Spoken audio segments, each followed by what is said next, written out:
कोल्ड्रिप syrup संदर्भात एक update समोर येते। कोल्ड्रिप सिरपमुळे आतापर्यंत 24 बालकांचा मृत्यू झालेला आहे। देशभरात खळबळ उडाली आहे। अनेक राज्यात अलर्ट जारी करण्यात आलेला आहे। तर महाराष्ट्रात देखील कोल्ड्रिप सिरपवर बंदी घालण्यात आलेली आहे।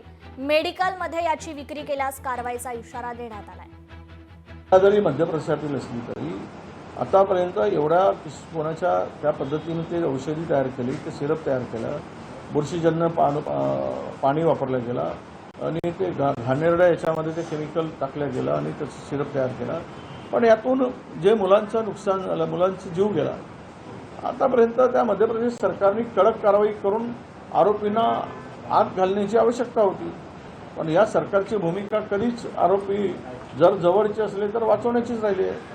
आतापर्यंतच्या 10-11 वर्षाच्या कालावधीमध्ये कुठलाही सरकारच्या बाजूचा आरोपी आत गेला नाही, हे दुर्दैवानं सांगावं लागेल।